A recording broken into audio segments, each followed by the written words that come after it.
Hello my dear students, आज के ये क्लास में मैं डिस्कस करने जा रहा हूँ सॉल्यूशन फेज में जो रिएक्शंस होते हैं उसके बारे में। चलिए देखते हैं कि इसमें क्या क्या इंपॉर्टेंट पॉइंट्स है। और ये जो पार्ट है सॉल्यूशन स्टोइकियोमेट्री, इस पार्ट में कई सारे बच्चे का बहुत सारे दिक्कत रहता है, लेकिन मैं आपको ये प्रॉमिस करता हूँ कि ये लेक्चर अटेंड करने के बाद या इसके ऊपर और भी जो वीडियो मैं लाने जा रहा हूँ वो सारे वीडियो फॉलो करने के बाद इस टॉपिक में आप लोगों का कोई भी दिक्कत नहीं रहेगा। तो चलिए एक बार हम लोग कर लेते हैं टॉपिक एनालिसिस। तो देखिए, सबसे पहले जो सॉल्यूशन स्टोइकियोमेट्री है, इसमें सबसे पहला जो इंपॉर्टेंट चीज है दैट इज कंसंट्रेशन टर्म्स। जो कंसंट्रेशन टर्म्स है, बहुत सारे कंसंट्रेशन टर्म्स है, बट इसमें सबसे इंपॉर्टेंट जो टर्म्स है उसको आपको बहुत ही ध्यान से इसको स्टडी करना है। जैसे कि इसमें है आपका molarity, molality, mole fraction, percentage by mass, ppm and normality. इसके अलावा और भी जो भी कंसंट्रेशन टर्म्स है उसको आप लोग बिल्कुल पढ़ सकते हैं, बट सबसे पहले ये सारे टर्म्स के ऊपर आपके आइडियाज क्लियर होना चाहिए। नेक्स्ट जो चीज है दैट इज आपका रिएक्शन इन सॉल्यूशन फेज। ये जो पार्ट है रिएक्शन इन सॉल्यूशन फेज, इसमें एक तो आपका जो सिंपल रिएक्शन बेस्ड जो क्वेश्चंस है सॉल्यूशन फेज में, उसके ऊपर आपको क्वेश्चन पूछा जा सकता है। और नेक्स्ट जो है, जो बहुत ही इंपॉर्टेंट है, that is the acid base neutralisation reaction. देखिए, एसिड बेस न्यूट्रलाइजेशन रिएक्शन के ऊपर मैं दूसरा वीडियो में इन डिटेल में डिस्कस करूंगा, बट अभी हम लोग देखेंगे कि जो सिंपल रिएक्शन बेस्ड क्वेश्चंस या सॉल्यूशन फेज में और भी इंपॉर्टेंट कुछ क्वेश्चंस इस तरह से पूछा जा सकता है। तो चलिए एक बार हम लोग सारे पॉइंट्स को देख लेते हैं। माय डियर स्टूडेंट्स, जब हम लोग सॉल्यूशन स्टोइकियोमेट्री का बात करेंगे तो इस पार्ट में आपको कुछ इंपॉर्टेंट मैथमेटिकल टूल्स को बहुत अच्छी तरह याद रखना है। तो चलिए देखते हैं सबसे पहला जो इंपॉर्टेंट मैथमेटिकल रिलेशन है। देखिए, सबसे पहले जो इंपॉर्टेंट मैथमेटिकल रिलेशन है that is volume in millilitre into molarity that is equal to number of millimoles of the solute. This is very very important relation. Next जो इंपॉर्टेंट रिलेशन है that is normality equal to n factor into molarity. देखिए, जब भी हम लोग acid base neutralisation reaction को study करेंगे तो यहां पर ये नॉर्मलिटी का कॉन्सेप्ट आएगा, और नॉर्मलिटी और मोलरिटी में जो रिलेशन है, इस रिलेशन को हमें बहुत अच्छी तरह याद होना चाहिए। तो यहां पर जो n फैक्टर मैंने बताया, ये n फैक्टर क्या होता है ये आप लोगों को पता है, और अगर आप लोगों को नहीं पता है तो कोई दिक्कत नहीं है। एसिड बेस न्यूट्रलाइजेशन रिएक्शन को लेके जब मैं नेक्स्ट वीडियो में जब मैं डिस्कस करूंगा तो उसमें मैं सारी चीज को एक एक करके एक्सप्लेन करूंगा। देखिए, थर्ड जो इंपॉर्टेंट रिलेशन है, जब भी आप कोई भी दो अलग अलग सॉल्यूशन को मिक्स करते हैं सेम सॉल्यूट का, तो वहां पर जो रिजल्टेंट मिक्सचर होता है उसका मोलरिटी या अगर उसके वॉल्यूम से रिलेटेड कोई क्वेश्चन आ गया तो उसको डिटरमाइन करने के लिए जो रिलेशन हम लोग यहां पर करेंगे that is m1v1 plus m2v2 equal to m3v3। यहां पर क्या है, m3v3 यानी कि जो रिजल्टेंट सॉल्यूशन उसका मोलरिटी एंड वॉल्यूम। चलिए देखते हैं जो नेक्स्ट मैथमेटिकल रिलेशन। जब भी हम लोग सेम सॉल्यूट को डाइल्यूट करते हैं, वाटर ऐड करते हैं, क्योंकि ज्यादातर एक्वस सॉल्यूशन होता है, तो हम लोग क्या यूज करते हैं यहां पर m1v1 इक्वल टू m2v2। देखिए, एक चीज बहुत क्लियरली आपको याद रखना है कि m1v1 इक्वल टू m2v2, ये जो रिलेशन है इसको कभी भी न्यूट्रलाइजेशन रिएक्शन में यूज नहीं करना है। ये डाइल्यूशन का केस में आप यूज कर सकते हैं, क्योंकि अगर हम लोग न्यूट्रलाइजेशन रिएक्शन में इसको यूज कर देंगे तो आपका टोटल कैलकुलेशन गड़बड़ हो जाएगा, दिक्कत हो जाएगा। तो न्यूट्रलाइजेशन रिएक्शन में जो हमें यूज करना है that is the next relation that is n1v1 equal to n2v2। तो यहां पर n का मतलब क्या है, नॉर्मलिटी है। तो नॉर्मलिटी कब यूज करना है, मोलरिटी कब यूज करना है, इस तरह के जो कॉन्सेप्ट है ये बहुत क्लियर आप लोगों को होना चाहिए। और नेक्स्ट यहां पर जो रिलेशन है, कभी अगर मोलरिटी को डिटरमाइन करना है तो given mass by molar mass into 1000 by volume in ml। तो ये जो रिलेशन है मोलरिटी को डिटरमाइन करने का, ये भी कभी कभी आपको यूज करना पड़ सकता है, तो इसको भी आपको बहुत अच्छी तरह याद रखना है। देखिए, आप लोगों का मन में एक क्वेश्चन आ सकता है, क्या यहां पर जो मैथमेटिकल टूल्स मैंने बताया क्या ये इनफ है? मैं आप लोगों को एक चीज बता दूं कि यहां पर जितने भी रिलेशंस मैंने बताया सॉल्यूशन फेज में, अगर रिएक्शंस को आपको सॉल्व करना है तो ये सारे जो इंपॉर्टेंट रिलेशंस है इसको आपको याद करना ही है। लेकिन अगर आपको और भी कुछ रिलेशंस को याद करना है, बिल्कुल आप उसको कर सकते हैं, क्योंकि बहुत सारे कंसंट्रेशन टर्म्स है जिसका बाय डेफिनेशन ही आप लोग उससे रिलेटेड कैलकुलेशन बहुत आसानी से कर सकते हैं। तो यानी कि सबसे पहले ये जो रिलेशंस है इसको आपको याद होना चाहिए, इसके बाद अगर आप चाहे तो और भी कोई रिलेशंस को आप याद रख सकते हैं, जो कि काफी सिंपल सा रिलेशंस है। तो चलिए हम लोग देखते हैं अब एप्लीकेशन पार्ट को। तो एप्लीकेशन में मैं यहां पर कुछ क्वेश्चंस को लेता हूं और उसको हम लोग सॉल्व करेंगे। हेलो माय डियर स्टूडेंट्स, चलिए देखते हैं कुछ इंपॉर्टेंट क्वेश्चंस को। तो सबसे पहला जो क्वेश्चन है, इस क्वेश्चन में क्या कहा गया है कि what mass of 95% pure CaCO3 will be required to neutralize 50 ml of 0.5 molar HCl solution according to the following reaction। देखिए यहां पर रिएक्शन गिवन है और यहां पर जो HCl इसका जो सॉल्यूशन है उसके volume in millilitre and molarity given है, और यहां पर जो CaCO3 है इसका जो 95% ये सैंपल का जो प्योरिटी, ये चीज यहां पर बताया गया है। देखिए इस तरह के क्वेश्चन को बहुत आसानी से हम लोग सॉल्व कर सकते हैं।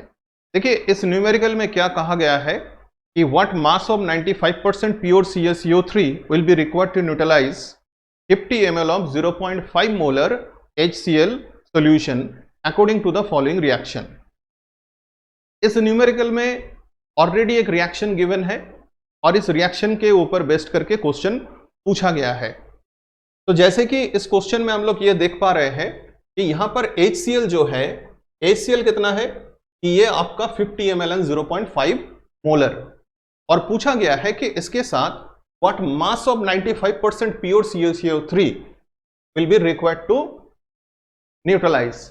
यानी कि यहां पर जो CaCO3 का जो सैंपल है उसका मास कितना होगा ये पूछा गया है।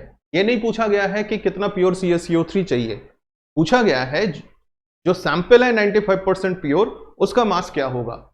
तो बहुत इंटरेस्टिंग क्वेश्चन है, तो चलिए देखते हैं इसको कैसे हम लोग सॉल्व कर सकते हैं। इसके साथ साथ अभी इस वीडियो में मैंने कुछ देर पहले कुछ इंपॉर्टेंट मैथमेटिकल टूल्स के बारे में आप लोगों को बताया था, तो उसमें से कुछ इंपॉर्टेंट मैथमेटिकल रिलेशंस को भी हम लोग इस क्वेश्चन में यूज करेंगे और बहुत आसानी से आप लोग इस तरह के क्वेश्चंस को सॉल्व कर सकते हैं। तो जैसे कि सबसे पहले हम लोग क्या देखेंगे कि जो HCl है, HCl का जो नंबर ऑफ मिली मोल्स है यहां पर ये कितना है, तो ये 50 ml है इनटू ये है 0.5 मोलर। तो 50 ml एंड 0.5 मोलर, तो इसका मिली मोल्स आ गया आपका 25।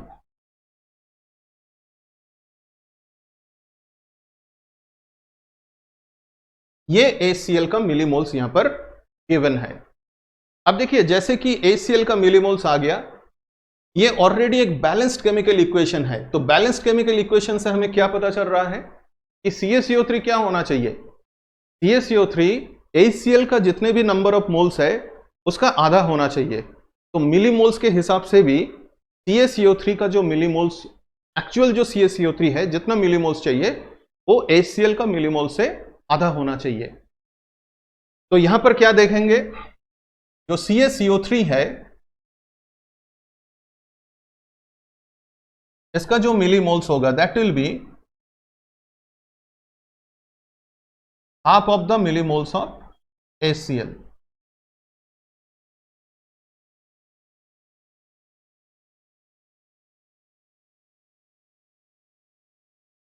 अब देखिए जैसे हमें यहां पर मिली मोल्स मिल गया, यानी कि ये हाफ ऑफ 25 यानी कि 12.5 मिली मोल्स है, इसको हम लोग क्या कर सकते हैं, इसको हम लोग मोल में कन्वर्ट कर सकते हैं और फिर मोल से मास में हम लोग जा सकते हैं।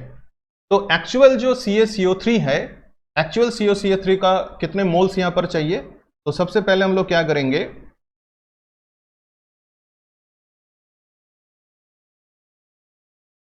(10⁻³ अगर करेंगे तो यहां पर मोल्स आ गया, और अगर मोल से अगर मास में कन्वर्ट करना है तो मोलर मास CaCO3 का जो है 100 ग्राम पर मोल है। तो आप देखेंगे कि यहां पर इंटू 100 अगर करेंगे मोल के साथ तो इसका मास भी यहां पर आ जाएगा, यानी कि हाफ इंटू 25 इंटू 10⁻³ इंटू 100, ये आपका ग्राम हो गया जो एक्चुअल CaCO3 हमें चाहिए। अब इस क्वेश्चन में हमें यह पूछा गया है कि जो सैंपल है जो 95% प्योर है, उस सैंपल का कितना मास चाहिए। अब इस क्वेश्चन को हम लोग कैसे सॉल्व करेंगे, लास्ट स्टेप जो है उसको देखिए हम लोग कैसे सॉल्व करते हैं।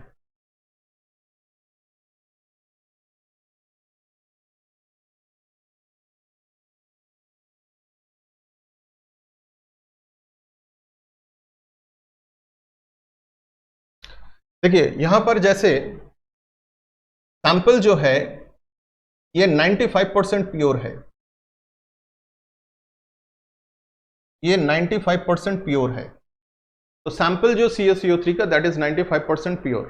CaCO3 कितना चाहिए ऑलरेडी हम लोग निकाल चुके हैं, कैलकुलेशन लास्ट में करेंगे। तो सबसे पहले कि अगर 95 ग्राम, सपोज 95 ग्राम हमें प्योर CaCO3 चाहिए, उसके लिए सैंपल कितना होना चाहिए, सैंपल होना चाहिए 100 ग्राम, ये होना चाहिए आपका सैंपल। तो अगर हमें एक्चुअल जितना रिक्वायर्ड है,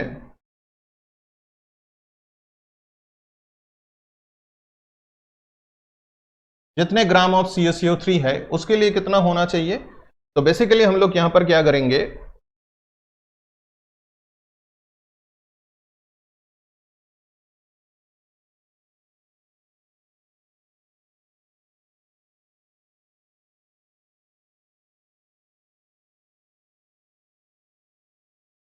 इसके साथ 100/95 को हम लोग यहां पर क्या करेंगे, मल्टीप्लाई करेंगे, क्योंकि ये प्योर है, ये प्योर CaCO3, हमें चाहिए 100 ग्राम ऑफ सैंपल, तो एक्चुअल जो CaCO3 है उसके लिए कितना चाहिए, तो सैंपल का कितना मास चाहिए ये कैलकुलेशन से यहां पर आ जाएगा।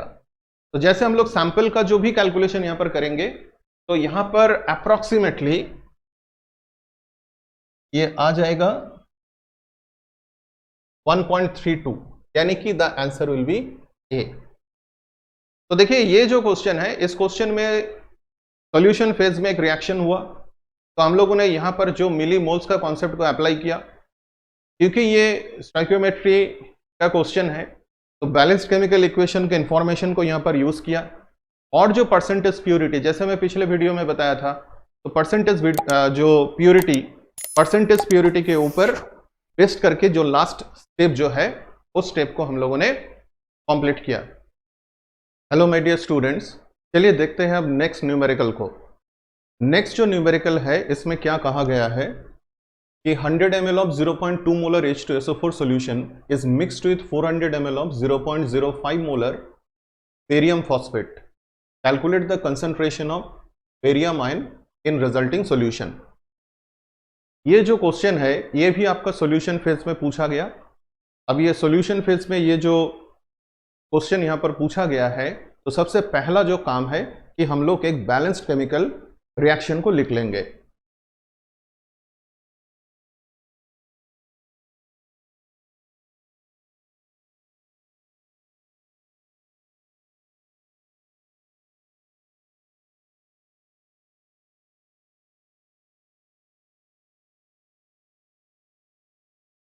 अगर इस रिएक्शन को हम लोग बैलेंस्ड करेंगे तो यहां पर क्या आ रहा है कि 3 moles of H2SO4 will react with 1 mole of barium phosphate and will get 3 moles of BaSO4 and 2 moles of phosphoric acid। देखिए ये जो BaSO4 है इसका क्या होगा, PPT फॉर्मेशन होगा, प्रेसिपिटेट फॉर्मेशन होगा। तो ये क्वेश्चन में जो पूछा गया है कि जो रिजल्टिंग सॉल्यूशन है उसमें बेरियम आयन का कंसंट्रेशन, देखिए जो पार्ट PPT फॉर्मेशन में चला गया बेरियम का, उसको हमें रिजल्टेंट सॉल्यूशन में एज ए बेरियम आयन हमें नहीं मिलेगा, क्योंकि ऑलरेडी वो बेरियम सल्फेट होके प्रेसिपिटेट हो चुका है। तो इसीलिए हमें जो रिमेनिंग बेरियम फॉस्फेट है इस क्वेश्चन में उसका क्वांटिटी हमें चाहिए, और फिर उससे हम लोग कैलकुलेट करेंगे कि कितने बेरियम +2 आयन रिजल्टिंग सॉल्यूशन में अवेलेबल है। तो सबसे पहले देख लेंगे कि यहां पर इस रिएक्शन में जो भी क्वांटिटीज यहां पर गिवन है दोनों रिएजेंट्स का, तो इसमें कोई लिमिटिंग रिएजेंट है या नहीं है। तो जैसे कि अगर ये बैलेंस्ड इक्वेशन है तो इसमें हम लोग क्या देख रहे हैं कि अगर ये 3 मोल्स है तो यहां पर कितना होना चाहिए, 1 मोल बेरियम फॉस्फेट होना चाहिए। H2SO4 अगर 3 मोल्स है तो बेरियम फॉस्फेट कितना होना चाहिए, इट विल बी 1 मोल। यहां पर जो क्वांटिटीज गिवन है, गिवन जो है that is 100 ml of 0.2 molar H2SO4, यानी कि यहां पर ये 20 मिलीमोल्स है, 20 मिलीमोल्स। और यहां पर जो बेरियम फॉस्फेट है उसमें भी अगर हम लोग देखेंगे कि 400 ml एंड 0.05 मोलर, तो इसको जब मल्टीप्लाई करेंगे यहां पर भी आ रहा है 20 मिलीमोल्स। ये गिवन है। जैसे कि कोई भी बैलेंस केमिकल इक्वेशन हमें कुछ इंफॉर्मेशन प्रोवाइड करता है, तो यहां पर जो बैलेंस केमिकल इक्वेशन है इससे हमें यह मिल रहा है कि अगर ये 3 मोल्स है ये 1 मोल होगा। अगर मिलीमोल्स के टर्म्स में भी देखेंगे तो अगर ये 3 मिलीमोल्स है ये 1 मिलीमोल होना चाहिए, यानी कि ये कितना होना चाहिए, H2SO4 प्राइस होना चाहिए देन बेरियम फॉस्फेट के जो भी क्वांटिटी होगा इन टर्म्स ऑफ मोल्स या मिलीमोल्स। लेकिन यहां पर हम लोग देख रहे हैं जो गिवन है दोनों का 20 मिलीमोल्स एंड 20 मिलीमोल्स गिवन है। ऑब्वियस बात है कि यहां पर जो लिमिटिंग रिएजेंट है, limiting reagent will be sulphuric acid. तो सबसे पहले हमें यह तय करना है कि यहां पर लिमिटिंग रिएजेंट कौन सा है, तो limiting reagent has come as sulphuric acid. अब देखिए जो लिमिटिंग रिएजेंट जब आ गया तो हमें देखना है कि अब जो रिएक्शन होगा, रिएक्शन किसके हिसाब से होगा, रिएक्शन लिमिटिंग रिएजेंट के हिसाब से होगा।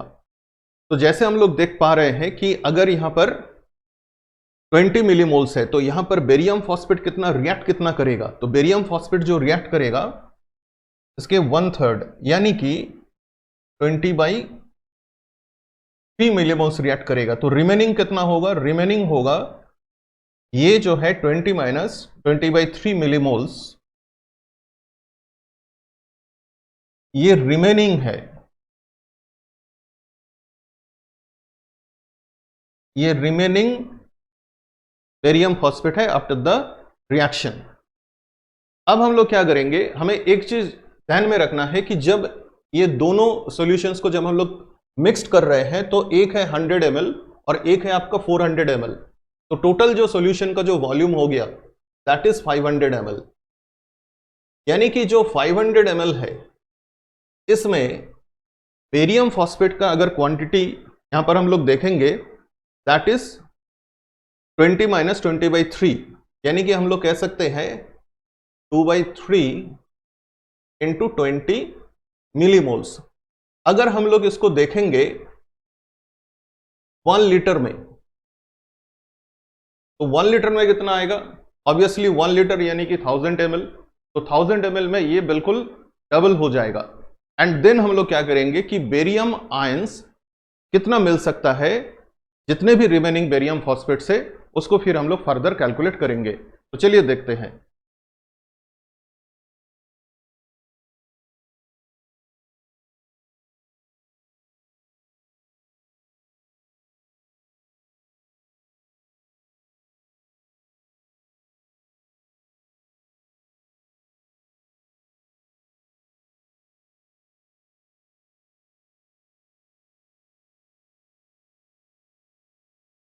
तो देखिए जैसे यहां पर इस क्वेश्चन में तो हम लोग देखेंगे ये बेरियम फॉस्फेट है, तो 1000 ml में जैसे कि देखिए ये जो है ये बेरियम फॉस्फेट है, मिलीमोल्स 500 ml में, तो अगर 1000 ml यानी कि 1 लीटर, 1 लीटर में कितना हो जाएगा, बिल्कुल इसका डबल हो जाएगा, यानी कि 2 × 2/3 20 मिलीमोल्स। ये बेरियम फॉस्फेट का है, तो बेरियम फॉस्फेट से हमें बेरियम 2+ ये पूछा गया है, बेरियम 2+ कितना चाहिए, और अगर हम लोग फॉर्मूला को देखेंगे तो इसके 3 टाइम्स बेरियम आयंस होना चाहिए। तो ये मिलीमोल्स में है, इसको हम लोग मोल में कर देंगे। मोल में करने के लिए क्या करना पड़ेगा, इंटू 10⁻³ मोल्स, ये बेरियम आयन होगा।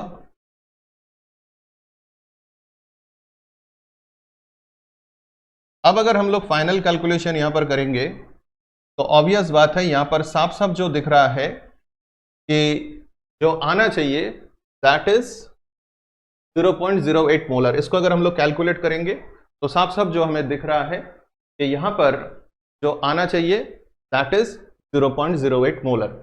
यानी कि ये एक बहुत ही अच्छा क्वेश्चन है जिसमें एक तो पीपीटी फॉर्मेशन हो रहा है, तो पीपीटी फॉर्मेशन होने के बाद फिर पूछा जा रहा है कि बेरियम 2+ आयंस कितना होगा। अगर हम लोग इस चीज को ध्यान में नहीं रखेंगे कि पीपीटी फॉर्मेशन में जो बेरियम चला गया उसको हमें ध्यान में रखना है कि उसको इस क्वेश्चन में इंक्लूड नहीं करना है। आफ्टर द पीपीटी फॉर्मेशन जो भी रिमेनिंग बेरियम फॉस्फेट होगा उससे जो बेरियम आयंस मिलेगा उसी को हमें कैलकुलेट करके बताना है। तो डियर स्टूडेंट्स, आई होप कि ये क्वेश्चन आपको समझ में आ गया। इस तरह के सॉल्यूशन फेज पे जो रिएक्शंस है इसको आपको बहुत ध्यान से याद रखना है, एक एक स्टेप। और नेक्स्ट वीडियो में जैसे कि मैंने बताया था कि एसिड बेस न्यूट्रलाइजेशन के ऊपर भी हम लोग डिटेल में डिस्कस करेंगे। Thank you.